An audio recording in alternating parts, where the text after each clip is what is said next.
Hello friends, this is Sisti Mishra welcoming you all in your educational platform in Perfect Learning Club. Friends, आज हमारा जो topic है वो है electric field lines. हमने कल इलेक्ट्रिक फील्ड पढ़ लिया था, आज हम उसके आगे का पढ़ेंगे, इलेक्ट्रिक फील्ड लाइंस के बारे में थोड़ा सा पढ़ेंगे। ठीक है, तो इलेक्ट्रिक फील्ड लाइन होती क्या है, थोड़ा डेफिनेशन देख लेते हैं हम लोग। It is defined as the curve along which a small positive charge, अभी मैं समझाती हूँ, पहले बार पढ़ लीजिए। Small positive charge would tend to move when a free to do so, ठीक है, in an electric field, and the tangent to which at any point gives the direction of electric field at that point। इसका जो लिखा है इसका मतलब क्या है कि मान लीजिए कोई एक पॉजिटिव चार्ज है, ठीक है, वो एक जगह से चलना शुरू करता है, तो जहाँ तक इलेक्ट्रिक फील्ड का हमारा उसका इन्फ्लुएंस होता है, तो मान लीजिए ये मूव करता है, एक क्या कहते हैं ना, अलोंग द लाइन मूव कर रहा है, अलोंग द कर्व मूव कर रहा है। तो ये हमारा कर्व है, यहाँ से कोई चार्ज चलना शुरू किया, पहले एक चार्ज कोई हमने क्यू लिया था, पॉजिटिव क्यू, ये क्यू आया पी पे, फिर पी से क्यू पे आ गया, क्यू से आर पे आ गया, मतलब अलोंग द कर्व चल रहा है, अलोंग द कर्व चल रहा है। ठीक है, और कहाँ तक चला, जहाँ तक उसकी इलेक्ट्रिक फील्ड है, ठीक है, वहाँ तक चल रहा है, to do in an electric field. अब क्या है, ये तो हमें पता चल गया कि चार्ज कर्व के अलोंग मूव कर रहा है और कहाँ तक मूव कर रहा है, जहाँ तक इलेक्ट्रिक फील्ड का इन्फ्लुएंस है। ठीक है, और अगर हम जहाँ पॉइंट हमने इनके पूरे अलोंग द कर्व पे, हम कहीं भी किसी भी पॉइंट पे अगर हम उसका टेंजेंट निकाल देते हैं तो वही हमारा हो जाता है इलेक्ट्रिक फील्ड की डायरेक्शन हो जाती है।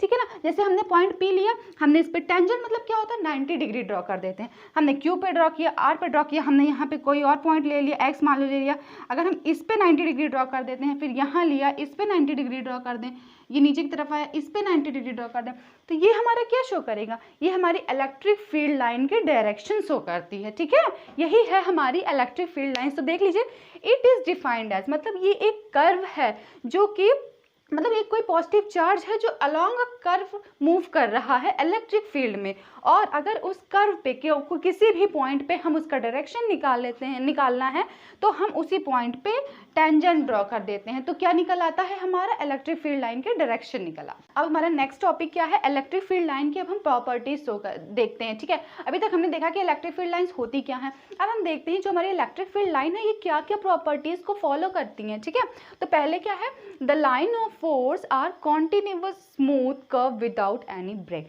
मतलब जो हमारी लाइन है, फोर्स ऑफ लाइन है इलेक्ट्रिक फील्ड की, वो कॉन्टिन्यूअस होती है। हमने पिछले महीने में क्या देखा था कि ये कर्व बनाती है ना, ये कॉन्टिन्यूअस कर्व बनाती है, कहीं हमने ऐसा तो नहीं देखा था कि ये हमने आधा कर्व बनाया, ये हमने आधा कर्व बनाया, नहीं, ये पूरी एक कर्व बनाती है। ठीक है, अब क्या है, the tangent to any point, ये तो मैंने बताया ना कि किसी पॉइंट पे अगर किसी पॉइंट पे अगर हम टेंजेंट ड्रॉ करते हैं तो ये उसका इलेक्ट्रिक फील्ड का डायरेक्शन हो जाता है। अब तीसरा क्या है, no two lines of force can cross each other, मतलब कि दो force line, electric force line कभी भी एक दूसरे को क्रॉस नहीं कर सकती हैं। अच्छा, क्यों क्रॉस नहीं कर सकती हैं, अगर इन्होंने क्रॉस कर दिया, मान लीजिए, चलिए देखते हैं, मान लीजिए दो फोर्स लाइन हमने क्रॉस, ठीक है, ये मान लीजिए हमारी एक ये ले ली फोर्स लाइन इलेक्ट्रिक फील्ड की, एक ये ले ली, तो यहाँ पे इसकी वजह से एक टेंजेंट यहाँ हो जाएगा, इसके मतलब एक, हाँ, टेंजेंट यहाँ हो जाएगा, और इसका हम लोग मान लीजिए यहाँ पे जाएगा, मतलब एक ही पॉइंट पे दो टेंजेंट आ जाएंगे, जो कि फिजिक्स में पॉसिबल नहीं है इवन अभी तक। तो ठीक है,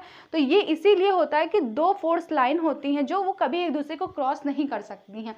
और क्या होता है, और हमने देखा कि जो हमारी ये इलेक्ट्रिक फील्ड लाइन शुरू होती है ना, ये पॉजिटिव से शुरू होती हैं और निगेटिव पे जाके रुकती हैं, फिर निगेटिव से शुरू होंगी, पॉजिटिव पे आगे रुकेंगी, मतलब कि मान लीजिए नहीं, पॉजिटिव से ही शुरू होती हैं और निगेटिव पे जाके रुकती हैं। ठीक है, ये पॉजिटिव से निगेटिव जाती है, मतलब ये क्लोज लूप नहीं बनाती है। अगर मान लीजिए ये पॉजिटिव चार्ज है, ये निगेटिव चार्ज है, और अगर हम ये कह सकते हैं कि पॉजिटिव चार्ज ले लें, तब क्या होगा, तो ये पॉजिटिव से स्टार्ट होगी ना अगर एक पॉइंट से, तो it will go up to the infinity. ठीक है, ये इन्फिनिटी तक जाएगी, लेकिन ये क्लोज लूप नहीं बनाएगी। ठीक है, नेक्स्ट हमारा क्या है point, the line of force start at positive charge, जो मैंने अभी पिछला वाला आपको यहाँ पे समझाया था ना, वही है कि अगर कोई line of force positive charge से स्टार्ट होती है और एंड होती है निगेटिव चार्ज पे, ठीक है, क्योंकि ये क्लोज लूप नहीं बनाते हैं, इसीलिए पॉजिटिव से स्टार्ट होकर निगेटिव तक जाती है।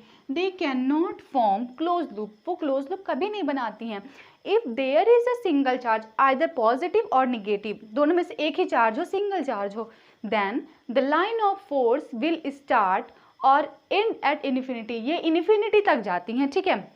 नेक्स्ट पॉइंट क्या है, the line of force do not pass through a conductor. अच्छा, जो ये electric field lines of force होती हैं ये कभी भी कंडक्टर के अंदर पास नहीं होती हैं, क्योंकि जो इलेक्ट्रिक फील्ड होती है कंडक्टर के अंदर वो ज़ीरो होती है, ठीक है ना। अगर भी आगे देखेंगे इसमें कंडक्टर के, इससे रिलेटेड कंडक्टर की प्रॉपर्टीज़ अगर देखेंगे तो उसमें आपको बताएंगे कि जो इलेक्ट्रिक फील्ड लाइन्स होती है ना कंडक्टर के अंदर वो ज़ीरो होती हैं, ठीक है।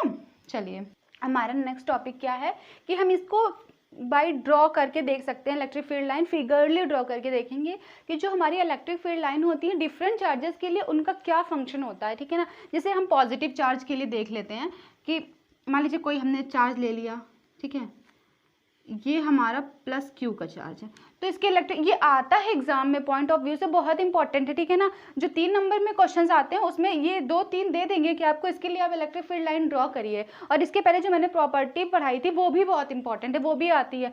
बोर्ड तो बोर्ड, वो एक्चुअली प्री बोर्ड में तो जरूर से जरूर आती है, CBSE बोर्ड की बात कर रही हूँ, ठीक है ना।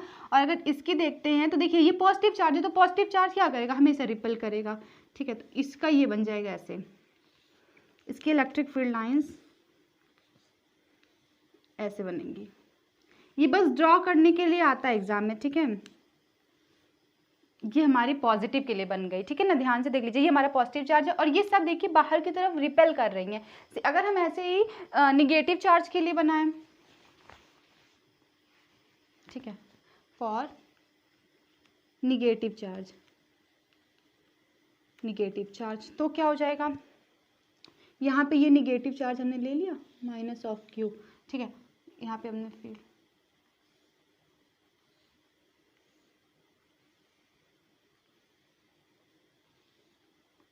पॉजिटिव वाले में बाहर की तरफ जा रही थी, इसमें अंदर की तरफ आएंगी, ठीक है। ये हो जाएगा हमारा निगेटिव चार्ज के लिए, ध्यान से देख लीजिए। उसमें हमारे क्या थी, बाहर की तरफ निकल रही थी, इसमें क्या हो जाएंगी, अंदर की तरफ आएंगी, ठीक। अब ऐसे देख लेते हैं, अगर हमारे पास 2 चार्जेस हो, मतलब एक पॉजिटिव हो और एक निगेटिव हो, ठीक है, for 2 charges, for negative positive कर लेते हैं, फॉर पॉजिटिव एंड, चल क्यों नहीं रहा है, निगेटिव चार्जेस,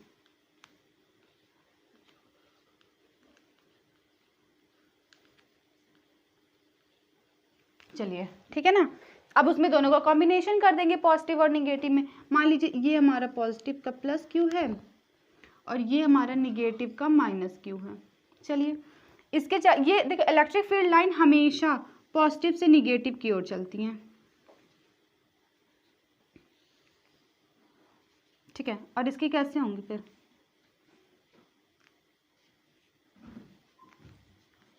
ठीक है, ऐसे बनेंगी ये इसकी इलेक्ट्रिक फील्ड लाइंस। तो ये देखिए, ये इधर से निकल रही है, ये इधर से ऐसे आएंगी। अच्छा, अगर हम इसको पूरा बनाएं तो ये ऐसे बन जाएगा, ये ऐसे बन जाएगा, ये ऐसे बन जाएगा, ठीक है।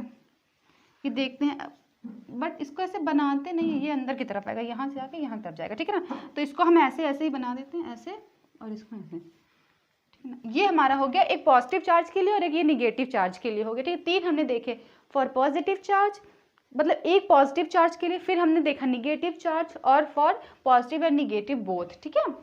अब हमारा नेक्स्ट टॉपिक क्या है, इलेक्ट्रिक फ्लक्स है, ठीक है ना। इसके बाद हम गॉस लॉ पे आ जाएंगे सीधे, गॉस लॉ के कुछ एप्लीकेशंस देखेंगे, फिर एनसीईआरटी प्रॉब्लम करेंगे, फिर ये हमारा चैप्टर कंप्लीट हो जाएगा। लगभग हम चैप्टर कंप्लीट अप की ओर हैं, ठीक है। तो इलेक्ट्रिक फ्लक्स क्या होता है, जो मान लीजिए ये कोई हमारा एरिया है, चलिए ये सही चल रहा है, मान लीजिए हमारा कोई एरिया है, ये हमारी इलेक्ट्रिक फील्ड लाइन पास हो रही हैं, ठीक है ना, ये हमारी इलेक्ट्रिक फील्ड लाइंस हैं, ठीक है। तो इसकी डेफिनेशन क्या हो, यही है हमारा इलेक्ट्रिक फ्लक्स, और इसको हम डिनोट करते हैं फाई से। तो the total number of electric field line passing normally through the unit area, ये जो हमारा है ये हमारा यूनिट एरिया है, ठीक है। और जो ये हमारी इलेक्ट्रिक फील्ड लाइंस है ना, ये नॉर्मली पास कर रही हैं, ये जो है इससे इससे नॉर्मली पास कर रही हैं, तो यही है हमारा इलेक्ट्रिक फ्लक्स। तो what we can write electric flux in words, ठीक है ना। हम इसको वर्ड्स में क्या लिख सकते हैं इलेक्ट्रिक फ्लक्स को? The total number of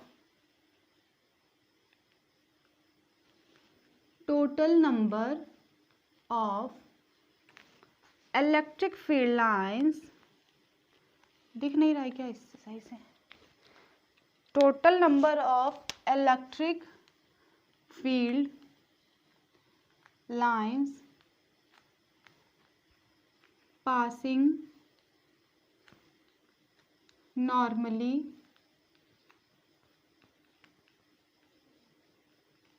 through the unit area।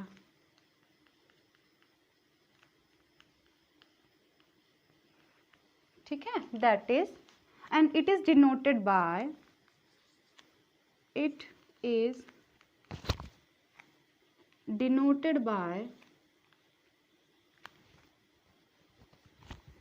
phi E। Electric field line है तो फाई करेंगे, and it can be written that is, इसका फॉर्मूला क्या बन जाएगा? Phi E is equal to E dot D S हो जाएगा, ठीक है ना। मतलब कि जो हमने ये बनाया था ये हमारा हो जाएगा डी एस, ये हो जाएंगी हमारी इलेक्ट्रिक फील्ड लाइंस, ठीक है ना, और ये हमारी हो जाएंगी डी एस, और ये हो जाएगा हमारी इलेक्ट्रिक फील्ड लाइंस,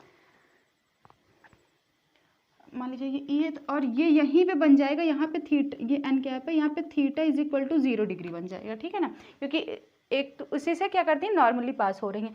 तो अच्छा, हमने ये देखा होगा, ई डॉट डी एस कर लेते हैं इसको, ठीक है ना, ये है हमारा वेक्टर है। तो वेक्टर को हटाने के लिए हम क्या करते हैं? ई डी एस कॉस थीटा, हम क्या लगाते हैं यहाँ पे? कॉस थीटा लगा देते हैं। तो ये हमारा होता है इलेक्ट्रिक फ्लक्स। इलेक्ट्रिक फ्लक्स की फॉर्मूला क्या होता है? Phi is equal to E D S cos theta, ठीक है। अब हमारा नेक्स्ट टॉपिक क्या है? गॉस थ्योरम, ठीक है ना। अब हम पहुंच गए हैं गॉस थ्योरम पे। तो गॉस थ्योरम क्या कहती है कि this theorem states that the total flux, मतलब यहाँ पे जो टोटल फ्लक्स है ये हमारी इलेक्ट्रिक फ्लक्स है, ठीक है।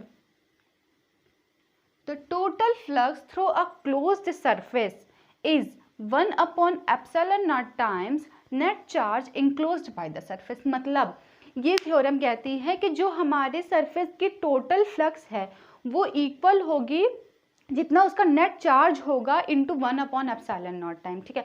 मान लेते हैं हम यहाँ कोई चार्ज हमारा क्यू है, हमने ये कोई गॉसियन सरफेस ड्रॉ कर ली एस, ठीक है ना। और इसमें क्या है हमारी जो ये इसका डी एस वैक्टर है, मतलब जो सरफेस वैक्टर है उसका हमने पार्ट जो लिया डी एस, और इलेक्ट्रिक फील्ड ये दोनों एक ही डायरेक्शन में होती हैं, तो इसमें थीटा इज इक्वल टू क्या हो जाएगा? एक ही डायरेक्शन में होती है तो 0 डिग्री हो जाएगा, ठीक है।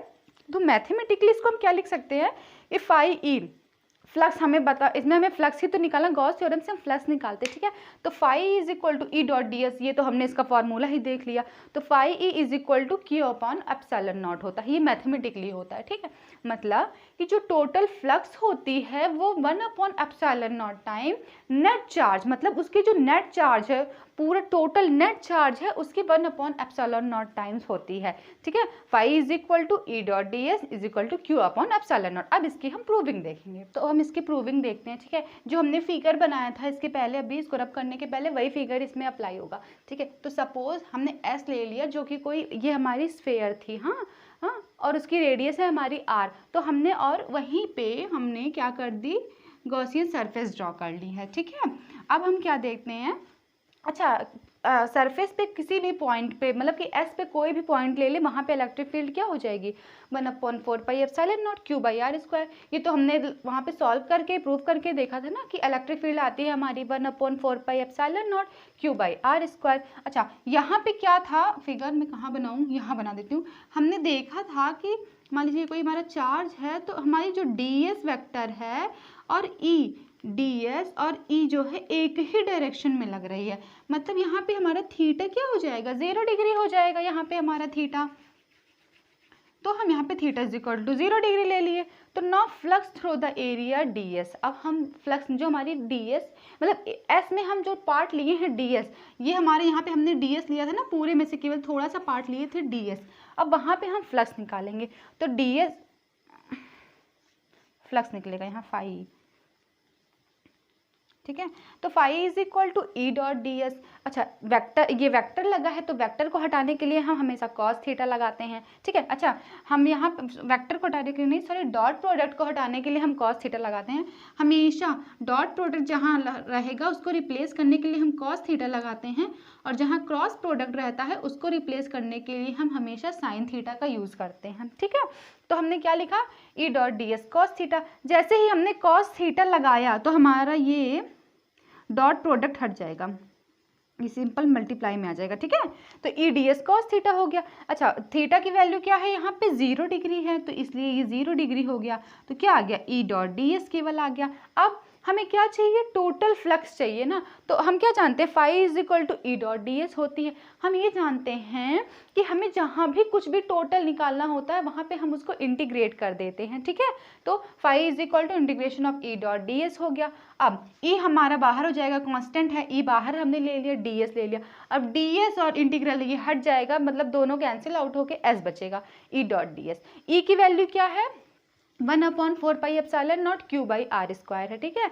और सरफेस का एरिया क्या होता है, 4 पाई आर स्क्वायर होता है, स्फीयर का, सॉरी सरफेस का, स्फीयर का एरिया क्या होता है 4 पाई आर स्क्वायर। हम इसको 4 पाई से 4 पाई कैंसिल किए, आर स्क्वायर से आर स्क्वायर कैंसिल किए, तो क्या बचा, Q upon epsilon naught, that is hence proved हो जाएगा कि क्या करूँ, phi is equal to Q upon epsilon naught हमारा आ गया, ठीक। यही हो गया हमारा गॉस लॉ की प्रूविंग हो गई, ठीक है ना। ये हमने आपको गॉस लॉ बताया कि गॉस लॉ क्या होता है, उसकी प्रूविंग होती है। ये मोस्ट इंपॉर्टेंट टॉपिक है भैया, हमने जो आज की क्लास ली है इसमें सारे टॉपिक इतने इंपॉर्टेंट है कि इसमें कोई भी टॉपिक आप इसमें मिस मत करिए, कि सारे के सारे बहुत ही ज़्यादा इंपॉर्टेंट हैं। अब हमारा नेक्स्ट टॉपिक है कि coulomb law from Gauss law, मतलब हम कूलॉम्ब लॉ को गॉस लॉ से कैसे डिराइव करते हैं, ठीक है। तो हमारा फिगर वही चलेगा पूरा। हमने एक चार्ज लिया, उसको सेंटर पे रख दिया, किसी भी स्फीयर के सेंटर पे रख दिया आर डिस्टेंस पे, ठीक है। और हमारा जो डी एस वैक्टर है और ई वैक्टर है, ये दोनों क्या है, एक ही डायरेक्शन में है। तो इन दोनों के बीच में theta is equal to 0 degree बन जाएगा, ठीक है। अब electric flux through the close देखते हैं। हम पहले इलेक्ट्रिक फ्लक्स निकालेंगे इसके लिए, डीएस के लिए, ठीक है ना। मतलब डीएस मतलब इस एरिया के लिए हम इलेक्ट्रिक फ्लक्स निकालेंगे केवल। तो डी फाई, अच्छा देखिए डीएस के लिए निकाल रहे हैं इसलिए डी फाई भी छोटा लेंगे। डी मतलब होता है स्मॉल, ठीक है, यहाँ पे डी का मतलब है स्मॉल। तो D phi is equal to E D S होता है।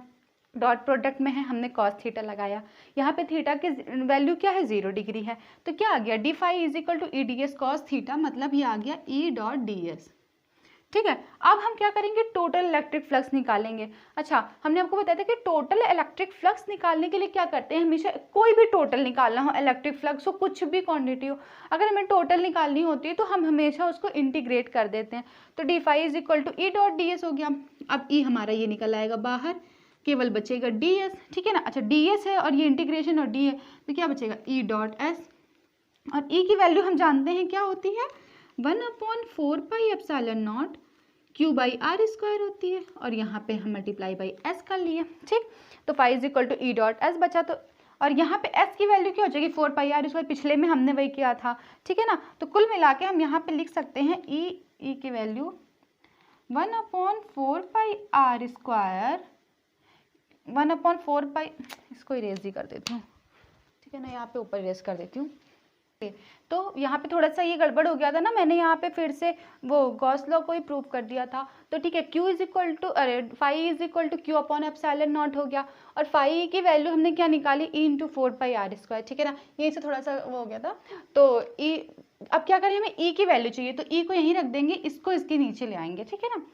तो E is equal to 1/4 pi epsilon naught Q upon epsilon naught हो गया, 1/4 pi R square Q upon epsilon naught. अब क्या करते हैं, हम इसको जो है सही से लिख लेते हैं, 1/4 पाई एप्सिलॉन नॉट को यहाँ कर लेते हैं क्यू बाई आर स्क्वायर, ठीक है ना। अच्छा फोर्स हमें निकालना है, तो एफ फोर्स इसलिए निकालना है क्योंकि हमें कूलॉम्ब लॉ प्रूव करना है। तो फोर्स इज इक्वल टू क्या होता है, क्यू नॉट इंटू ई होता है, ये हमारा फॉर्मूला होता है, ठीक है। क्यू नॉट इंटू ई होता है, कहाँ लिखूँ, रब कर देती हूँ उसको, ठीक है ऊपर।